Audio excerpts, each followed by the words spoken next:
दर्शकों नमस्कार, मैं अभिषेक और आप देख रहे हैं राजधानी टाइम्स।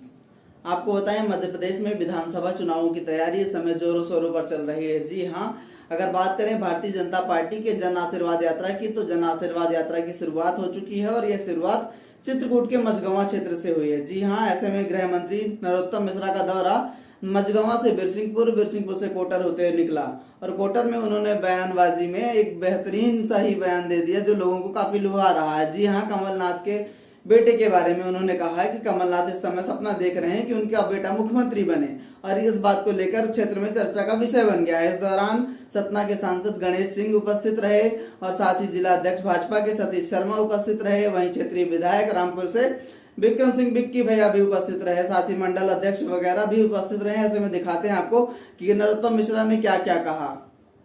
प्रदेश मिला था, सड़कों में गड्ढे थे, या गड्ढों की सड़क थी या गड्ढा था, कह नहीं सकते थे मित्रों। आज चारों तरफ सड़कों का जाल आपको मध्य प्रदेश के अंदर दिखाई देगा।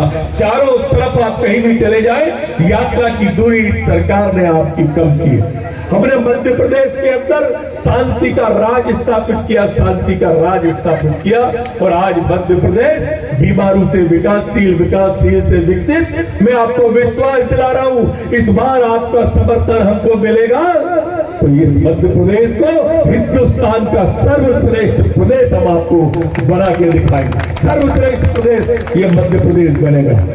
भाइयों बहनों, हर गरीब की चिंता, हर गांव की चिंता, हर किसान की चिंता, हर नौजवान की चिंता, ये कांग्रेस की तरह झूठ नहीं बोलते आपके सामने। ये कांग्रेस के लोग जो पिछले चुनाव में घूम रहे थे, ये पिछले चुनाव में कहते थे कि अगर उनकी सरकार बन जाएगी तो वो 2 लाख रुपए तक का कर्जा किसान का माफ करेंगे। कहा था क्या? अरे बोलो भाई, जवाब दो कोटर के लोग। इनने कहा था क्या 2 लाख तक का कर्जा माफ करेंगे? कांग्रेस ने कहा था। अब एक व्यक्ति हाथ उठाना, इनने साथ में ये भी कहा था कि अगर नहीं कर पाए तो हम 10 दिन के अंदर मुख्यमंत्री बदल देंगे। गिनती थी राहुल गांधी ने 1 2 3 4 करके, सुनी होगी आप लोगों ने, नौजवानों सुनी थी क्या? सुनी थी। और बताओ पूरे क्वार्टर में किसी के 2 लाख रुपए माफ हुए क्या? 15 महीने में किसी को नो डूज का सर्टिफिकेट मिला क्या? किसी भी एक को मिलाओ नो डूज का 2 लाख का सर्टिफिकेट। इन्हें 10 दिन में मुख्यमंत्री भी नहीं बदला।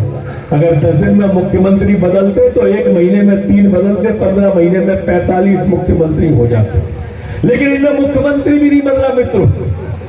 और परिणाम क्या हुआ कि ये तो नहीं बदल पाए, फिर हमको बदलना पड़ा ऐसा मुख्यमंत्री जो किसान को धोखा दे, जो नौजवान को धोखा दे, जो माता बहनों को धोखा दे। अच्छा एक बात और बताओ, माननीय प्रधानमंत्री जी के 2-2 हजार करके 3 बार में 6,000 रुपया और 2-2 हजार करके मुख्यमंत्री जी के 4,000 जो अब 6,000 हो गए, ऐसे 10,000 रुपया जो किसान खातेदार है उनके खातों में आते थे, वो हाथ उठाना आते थे। आप सबके नीचे कर ले हाथ। 5 साल में जिनके खाते में आते थे उनके में 50,000 रुपया आए ना 5 साल में? आया ना? आए ना? हमने 50,000 रुपया 5 साल में दिया और आज लाडली बहना के खाते में 1250 आने लगे। ये बढ़ते बढ़ते 3,000 हर घर के अंदर लाडली बहना के खाते में आएंगे। जरा हाथ उठाना, कौन कौन की बहन लाडली बहना है जिसके खाते में आ रहे 1,000 रुपया महीना आ रहे हैं? नीचे कर लो मित्रों हाथ। और ये किसी घर में किसानों के 2-2 3-3 खाते हैं, किसी घर में लाडली बहना 2-2 3-3 है। मेरे मित्रों, अगर ऐसे हिसाब साल भर का जोड़ोगे तो कई लोग अपन में से ही 2-4 लखपति निकल आएंगे जिन्हें साल भर में भारतीय जनता पार्टी की सरकार 1 लाख रुपए तक दे रही है। 1 लाख रुपए तक इनकी सरकारें हैं। ये घोषणा करते हैं कि हम आएंगे तो हम 1500 देंगे। अरे भाई, तुम्हारी सरकार छत्तीसगढ़ में क्यों नहीं दे रही अगर दे सकते हो तो? तुम्हारी सरकार राजस्थान में क्यों नहीं दे रही अगर दे सकते हो तो?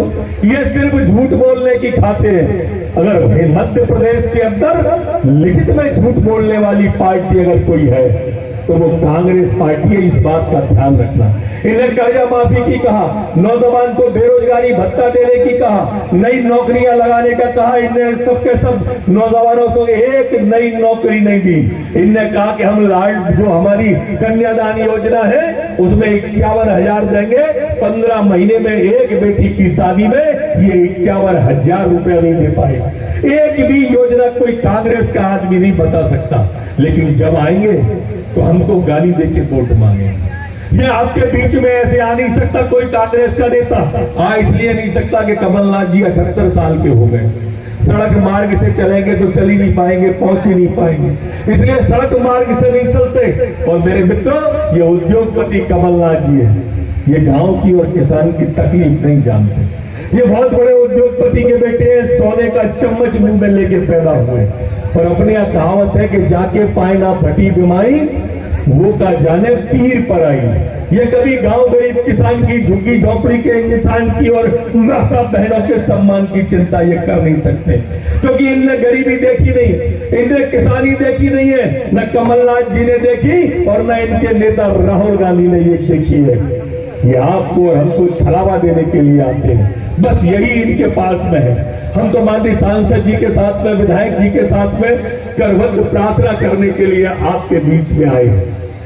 और यही हमारी प्रार्थना है मेरे मित्रों, कि जो गांव की चिंता करे, जो गरीब की चिंता करे, जो गरीब के अनाज की चिंता करे, जो गरीब के शौचालय की चिंता करे, जो प्रधानमंत्री आवास देके गरीब को हमारे अंदर मकान बनाने की चिंता करे, जो गांव के अंदर गरीब के झुग्गी झोपड़ी की भी चिंता कर ले, उस पार्टी की चिंता करो। उस पार्टी की चिंता करो जो हिंदुस्तान के स्वाभिमान और सम्मान को पूरे विश्व के अंदर गौरवान्वित करने का काम करती है, उसकी चिंता करो। ये तुष्टीकरण करने वाली पार्टी है कांग्रेस पार्टी, ये बात ध्यान रखना। ये तुष्टीकरण करते हैं। आपको ध्यान होगा जब जेएनयू में नारे लगे थे कि भारत तेरे टुकड़े होंगे इंशाअल्लाह इंशाअल्लाह, भारत की बर्बादी तक जंग हमारी जारी रहेगी। अफजल हम शर्मिंदा है, तेरे कातिल जिंदा है, तुम कितने अफजल मारोगे, हर घर से अफजल निकलेगा। तो उस कन्हैया कुमार से मिलने सबसे पहले राहुल गांधी गए थे जेएनयू के अंदर, सबसे पहले वो कन्हैया कुमार आजकल कांग्रेस पार्टी में यही वैचारिक मतभेद है हमारे और उनके अंदर। वो कहते हैं कि तुम कितने अफजल मारोगे, हर घर से अफजल निकलेगा, और हम कहते हैं कि हम घर में घुस के मारेंगे जिस घर में अफजल निकलेगा। यही हमारी लड़ाई, यही हमारा सोच है मेरे मित्रों। ये पाकिस्तान और ये जब मोदी जी के पहले उसके सैनिक आते थे तो हमारे सैनिकों के सर काट के ले जाते थे, तब मनमोहन सिंह प्रधानमंत्री सफेद कबूतर उड़ाते थे, शांति की वार्ता करते थे, शांति का झंडा लहराते थे। अब मोदी जी के आने के बाद में अगर पाकिस्तान से